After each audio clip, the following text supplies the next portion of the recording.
Welcome to Talking Business, a podcast produced in Melbourne, Australia. The podcast is available on the Acast site, my own website, the Apple Podcast Store, or wherever you go to get your podcasts. Or you can get it at the Business Acumen website at www.businessacumen.biz. I am Leon Gettler.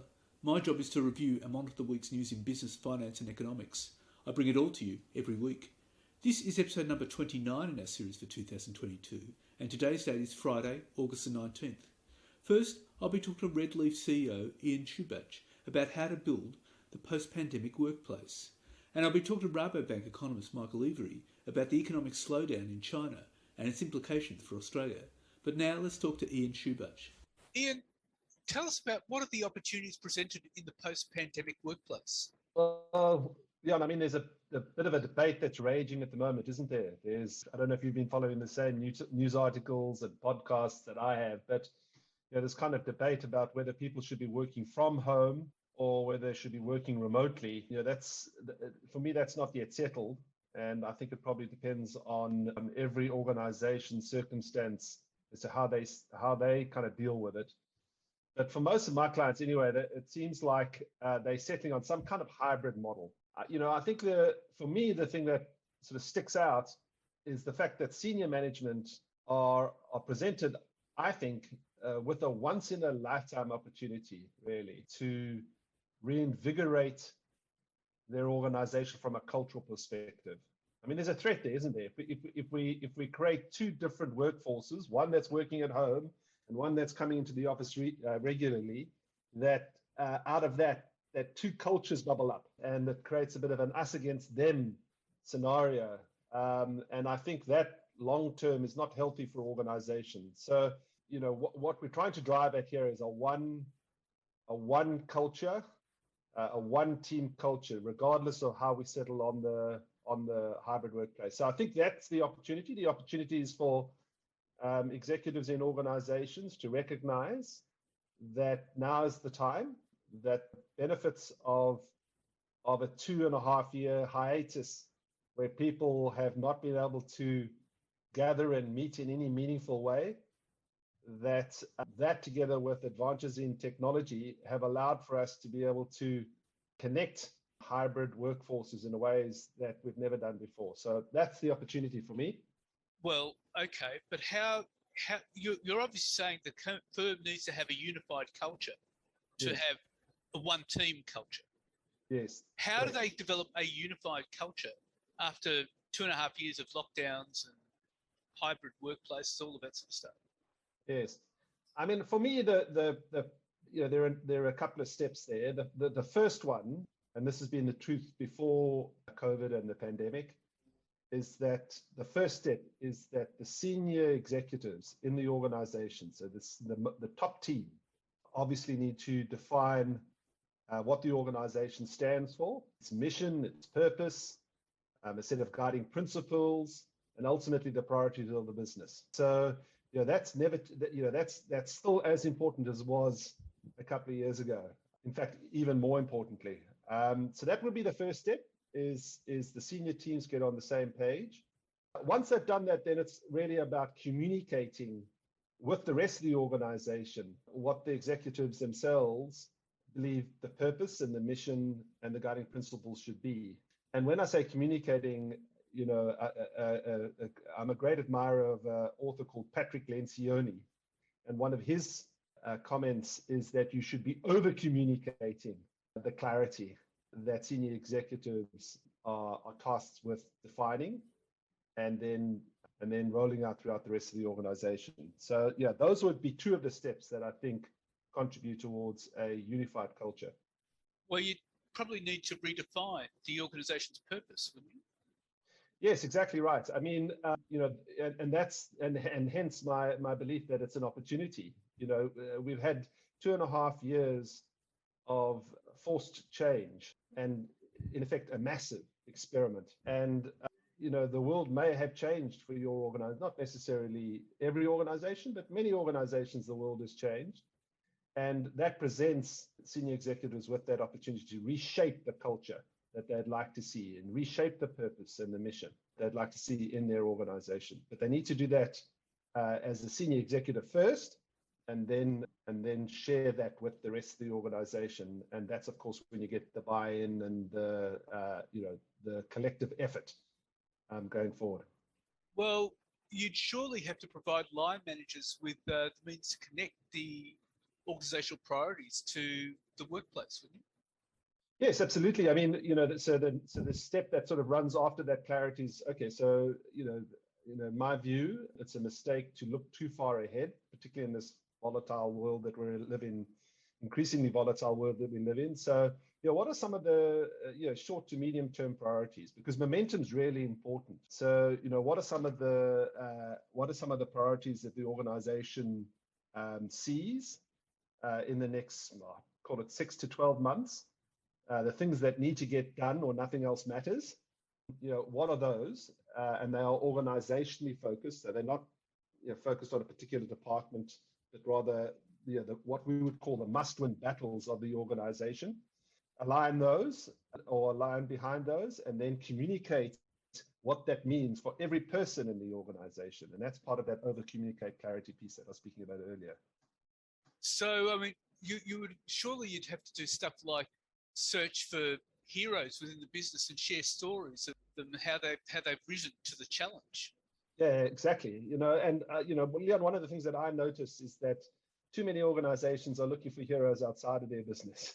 I mean, on occasions that works, but in many of my clients, large clients, there are heroes in those organizations that don't get the profile that they deserve. So if you find, it could be something as simple as a single parent that, despite all odds, has been able to shape their life and move forward and embrace these changes and succeed. We should be making more of those people rather than expecting the latest Commonwealth Games champion to come and motivate our organization from outside. So I do believe there are heroes in every organization. And at this stage of that kind of cultural shift that I've been describing, it's about momentum, and it's about creating authentic heroes. And organizations respond when you make things real, and identifying those heroes and publicizing their stories in a way that is real can be extremely powerful. That would mean the management would actually need to look very carefully at who is doing what. Who would have thought? Who would have thought that such a thing exists? Yes, absolutely. This is not something that you outsource. This is something that is about leadership. And that classic distinction between managers and leaders. Leaders have the capacity to be across the detail and by all means manage, but their primary function is to create a future for the organization and to sell that future in the broadest sense of the word to their people. So yes, this is very much, sorry, Leon, this is very much part of the leadership side of being a senior executive. Well, the manager is just there to manage the business, but the leader is there to actually, take the business in a new direction and transform the business. Yes, exactly right. And most importantly, during tough times, and for some right now, it is a tough time, is to lead and to inspire and to align and to encourage and cajole. And those are some of the words that I would use to describe a leader's function in this very turbulent time. Indeed, and what you're saying is that this pandemic could give organizations generally the opportunity to transform themselves. Yes, exactly, and this is why I do believe that it is unique. I've been in this role and in this industry for the last 25 years, and I can't recall a time when organizations have been forced to operate in a completely different way like they have in the last 2.5 years. And there's an opportunity here which I believe shouldn't be wasted. The temptation is that you have your first meaningful town hall or all hands meeting in 2.5 years, and you roll out the same agenda that happened, that you deployed pre-COVID, with the same old tired PowerPoints that drive and the same role-focused presentations, that's not the way to demonstrate that the world has changed. Things are different now, and people need to be engaged to be able to jump on board. Well, Ian, it's been fascinating talking to you, and thank you very much for your time. Absolute pleasure, Leon. Thank you. And now let's talk to Rabobank economist Michael Every. Michael, there's a property market downturn in China and falling demand, and China's economy is slumping. What's your view about this? Well, I think you've summarized it quite succinctly. For a very long period of time, a very large slice of the market thought China was magic and had somehow managed to reinvent the wheel. And patiently, for year after year after year, I've had to explain to people, no, they have a very different economy to ours. It's a political economy. It grows gangbusters, or it will grow gangbusters for a certain number of years, and then it will hit a wall, and growth will slow down aggressively, and they'll be left with a series of very unpalatable choices without any easy structural solution. And for all the years that they hadn't hit that wall, analysts like myself who were saying that look very wrong. And then you hit that wall and suddenly everyone has to recognize, goodness me, you were right all along. And actually there isn't an easy way out of this. And China's not the first to go there. Japan had a similar experience. Brazil had a similar experience. Lots of countries in the past have used a similar playbook and ended up the same way. What can be the way out of this? Well, there's no good way out. That's the first thing to recognize. Anyone who's selling you a vision that China can maintain 5.5% growth rates, 5%, even 4% going forward in perpetuity is selling you a Brooklyn Bridge built by a Chinese firm.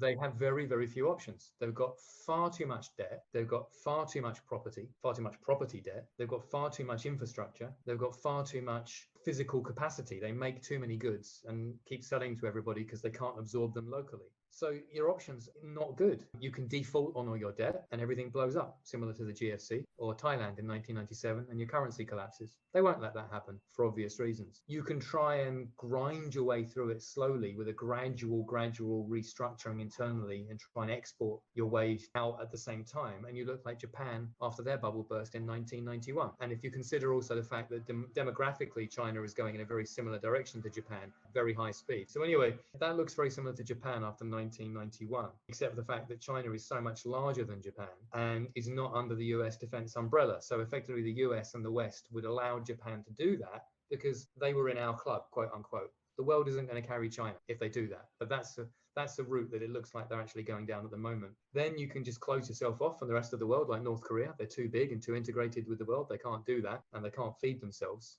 and they import a lot of energy. So that won't happen. You can print your way out.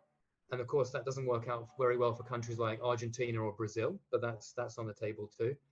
Or you can escalate geopolitically to try and basically reorder the world economy and the world architecture to make it more favorable to yourself. And countries have tried that in the past. Russia's having a go at it now with Ukraine, and that ends very badly too. So I've painted a slightly broader brush there than maybe just pure economics. But the key point is there is no easy way out of this. And if there were, China would already have done it. What does this mean geopolitically for China? Well, a China that's no longer capable of growing rapidly when it's become addicted to that is either going to have to accept that it gradually fades long before it's achieved the global role that it's set for itself, and the Communist Party of China has set for itself, which will be very, very difficult for them to swallow. Or, as I was just alluding to, they will attempt to try and say, look, we've got clear ambitions, for example, to have more people using the renminbi and not the dollar internationally. We've got clear ambitions, to have a much larger international role, and we will use whatever leverage we've built up, which is significant over the past couple of decades, to try and push and pull to make sure that we can achieve that, even if we can't do it just with pure growth. And if the US resists, which it absolutely will and absolutely is, geopolitical tensions can only escalate.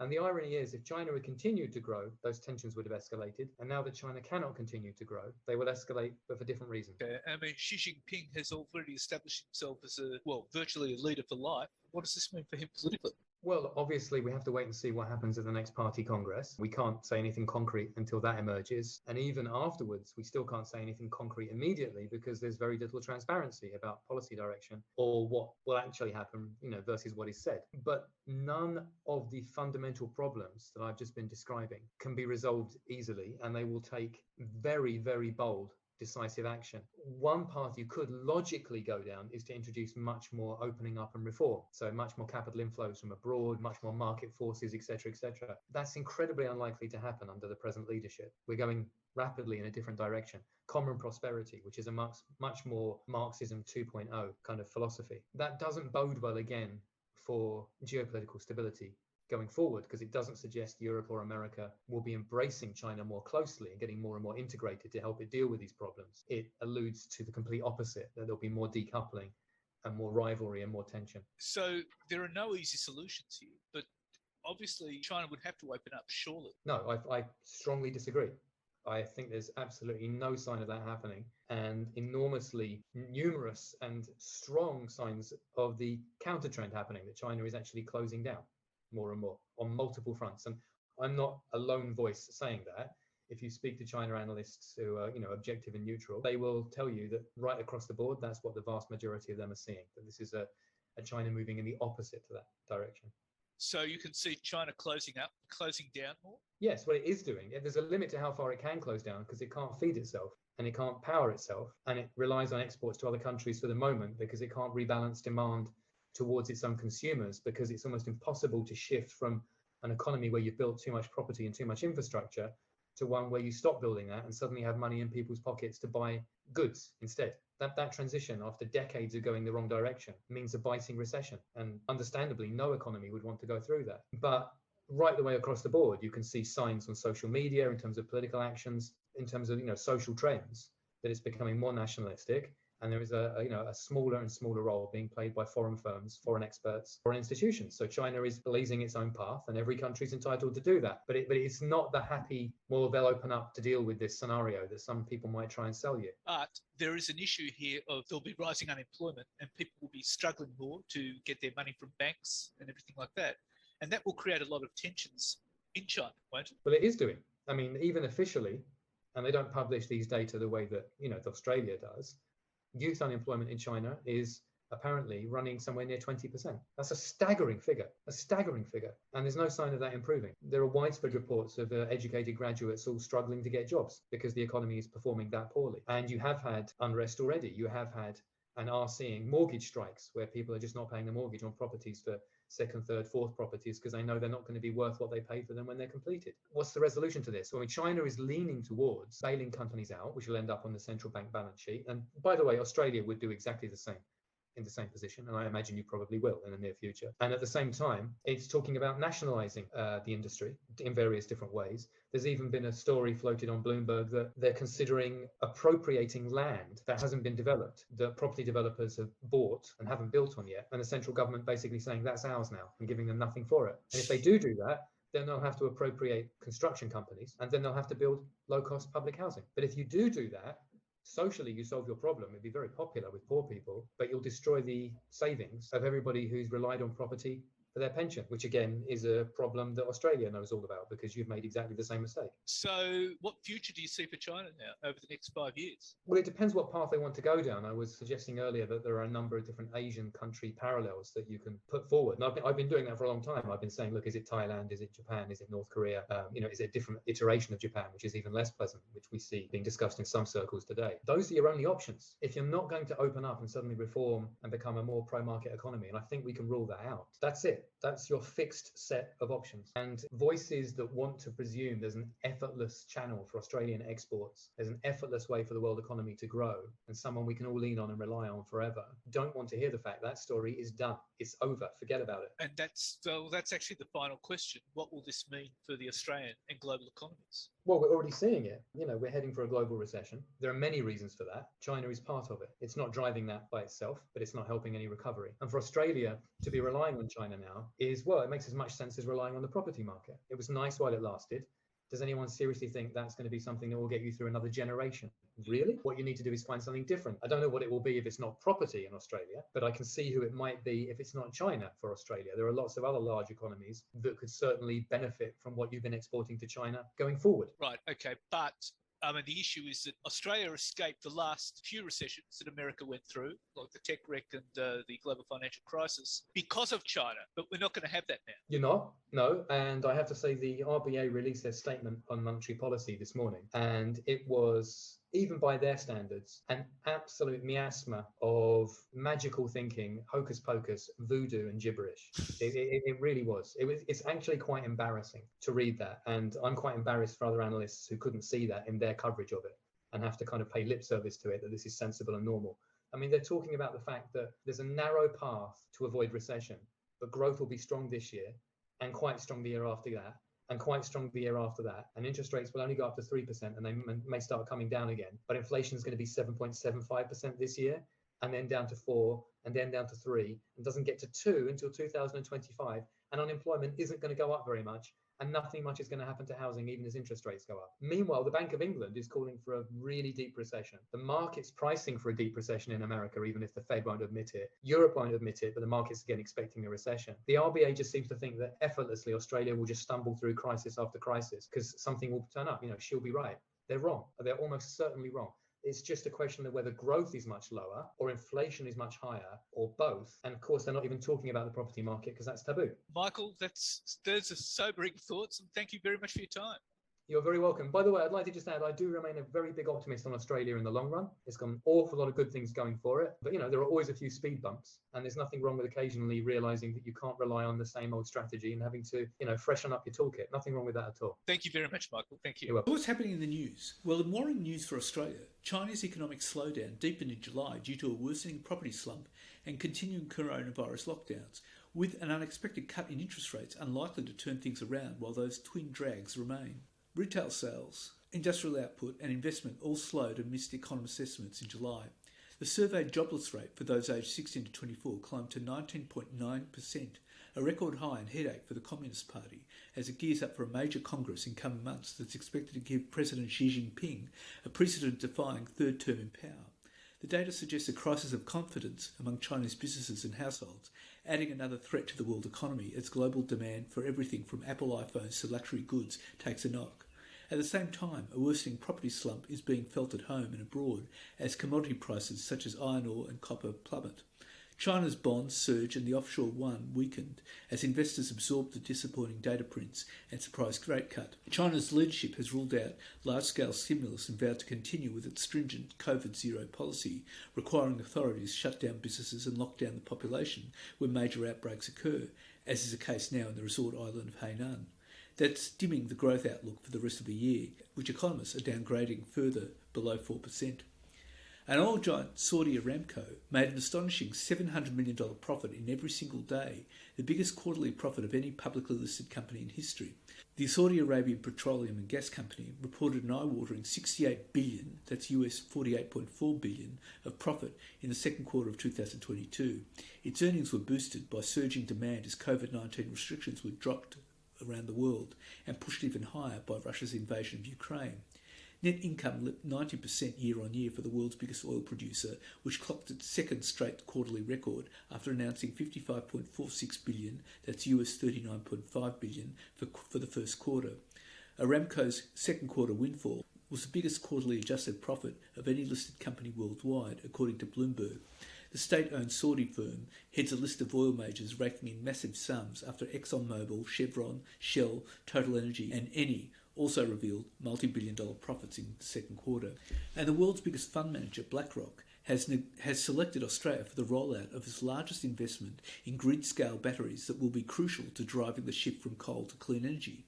BlackRock, which manages US 10 trillion, that's 14 trillion Aussie, announced it intends to commit $1 billion for 9 battery storage projects spanning the nation's East Coast electricity grid after agreeing to acquire Melbourne-based battery developer Acacia Energy, which has 9 projects proposed across the national electricity market.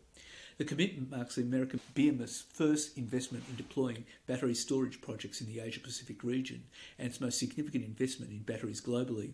BlackRock Asia Pacific's co-head of climate infrastructure, Charlie Reid, said BlackRock had selected Australia because it was experiencing many challenges of the transition from fossil fuels to renewable energy much sooner than other countries.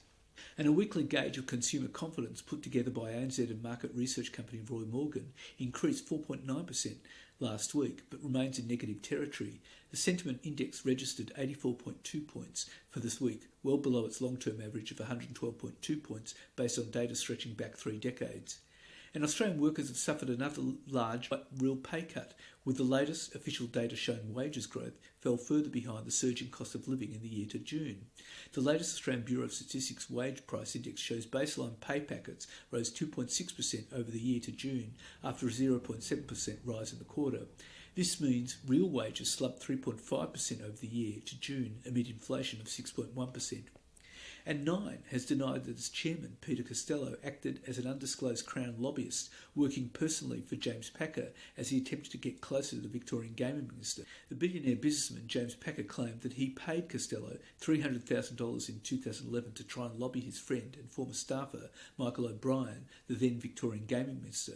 This has been alleged in private correspondence with the former Federal Treasurer. According to the emails, Mr Packer claimed he'd hired Costello to be a casino lobbyist in 2011, helping him get close to the Victorian Gaming Minister. Nine said Mr Costello was an advisor to Mr Packer during that time and refuted claims he was working as an unregistered lobbyist. In the emails, Mr Packer accuses Mr Costello of hypocrisy and deceiving the Nine Entertainment Board, which he chairs, about his time as a secret Crown lobbyist in 2011.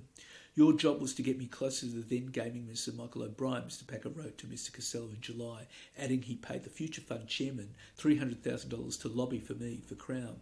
Mr Costello was not the registered lobbyist for Crown or Mr Packer's private vehicle, Consolidated Press Holdings.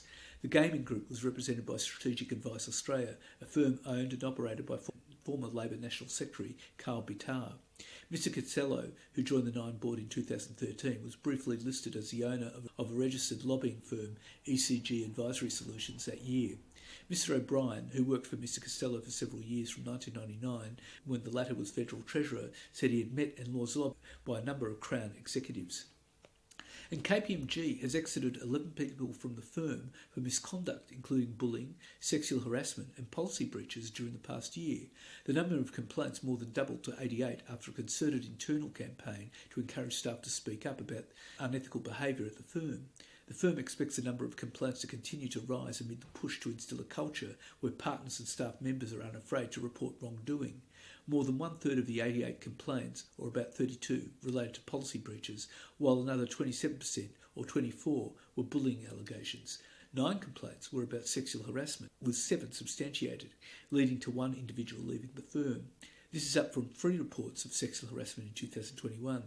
Overall, the firm finalised 69 misconduct investigations last financial year, with 38 or 55% substantiated partially or in full. And the average weekly fuel cost for Australian motorists has hit $100 after rising an extra $5 a week over the course of the past 3 months, according to new figures. The Australian Automobile Association's latest Transport Affordability Index, released on Sunday, shows average weekly fuel costs across the nation rose to $100.39 in the June quarter. Typical weekly household transport costs, which take into consideration average weekly spending on fuel, car loan repayments, tolls, insurance and servicing, as well as public transport, also grew by $11.74 in capital cities in the first quarter to $412.21 and $342.98 in the regions. Michael Bradley, Managing Director of the Peak Motoring Body, said it was the first time the national weekly fuel cost average had passed $100 since the index's inception in 2016. And Australian employers are throwing in the towel on hybrid work, with more than 40% of companies no longer expecting staff to ever make an appearance in the office. More than 4 in every 10 companies no longer expect their staff to show up to the office. A survey of nearly 1,200 companies conducted by the Australian HR Institute in July found just 4% required employees to work in the office full-time. Of those surveyed, 7% of organisations allowed employees to work from home continuously, while 34% had no set number of days required in the office but did encourage it. The average proportion of employees working continuously from home has increased from 5% before the pandemic to 18%. Almost 30% of companies are requiring a minimum of 3 days a week in the office, and 16% request 2 days. More than half of the organisations revealed they were offering incentives to lure staff back to the office, such as social events and free coffee or meals.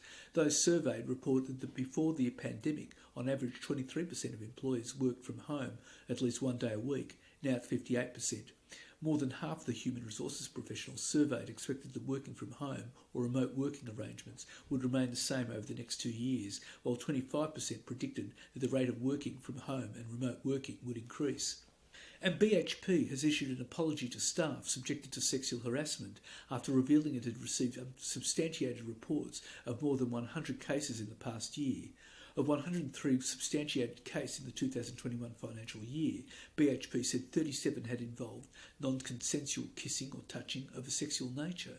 Another 66 had involved other forms of harassment, including sexual comments, unwelcome gestures, or sending inappropriate text messages or images. Australia's largest miner said 101 of the individuals involved in the 103 substantiated cases had been sacked, had resigned, or been removed from the site if they were a contractor. We are deeply sorry and apologise unreservedly to those who have experienced or continue to experience any form of sexual harassment anywhere in BHP, the company said on Tuesday.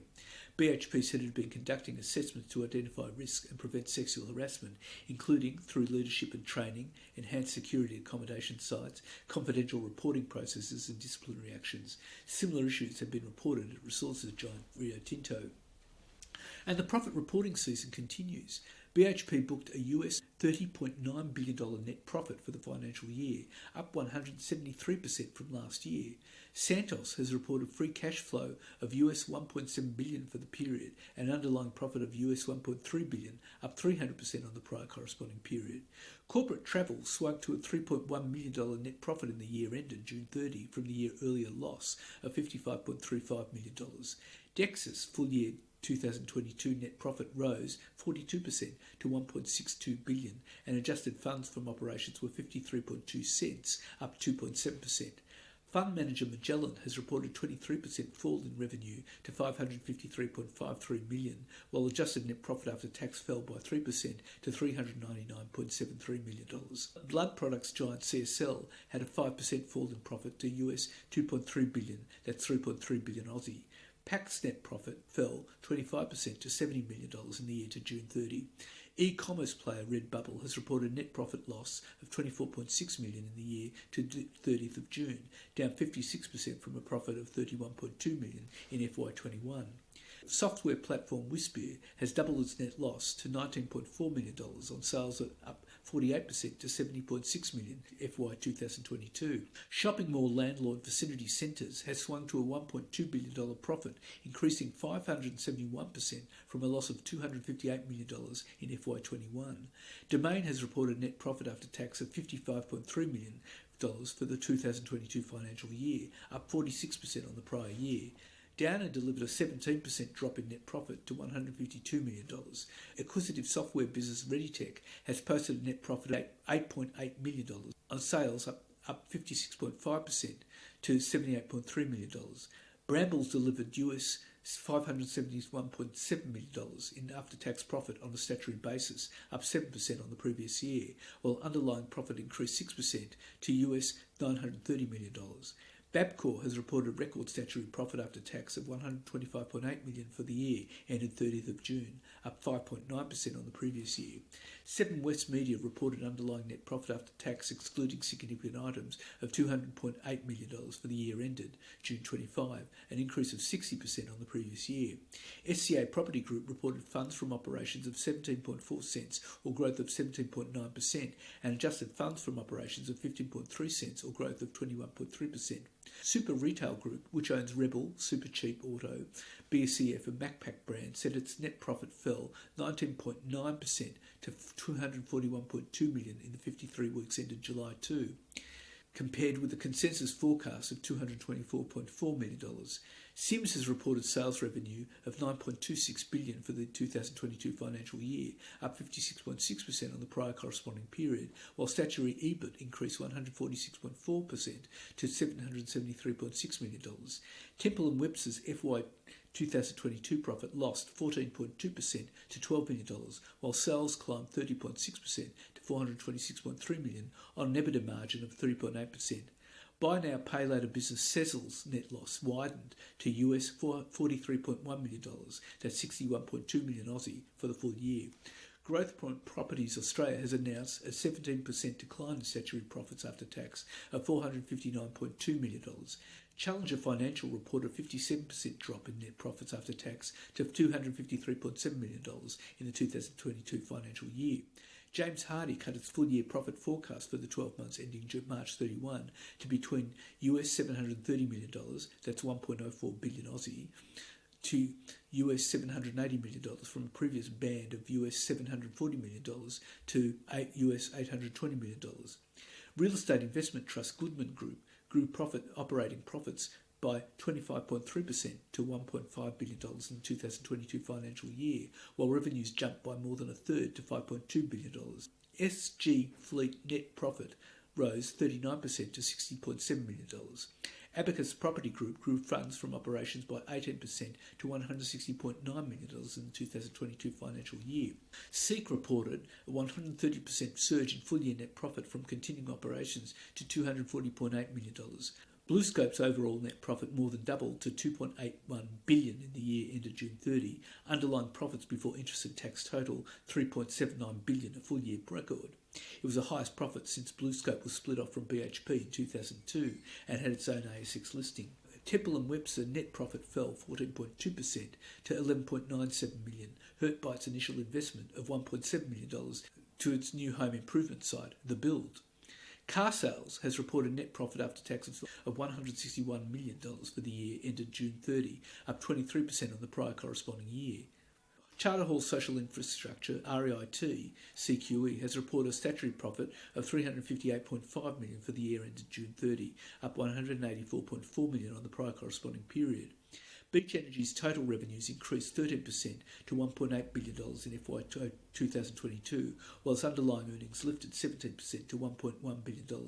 GPT Group has reported net profit after tax of $529.7 million for the 6 months ended June 30, down from $760.5 million in the prior corresponding period. Listed investment company Ballador Technology has reported net profit, which rose 23% to $34 million, while gains on financial assets rose 36% to $70.7 million.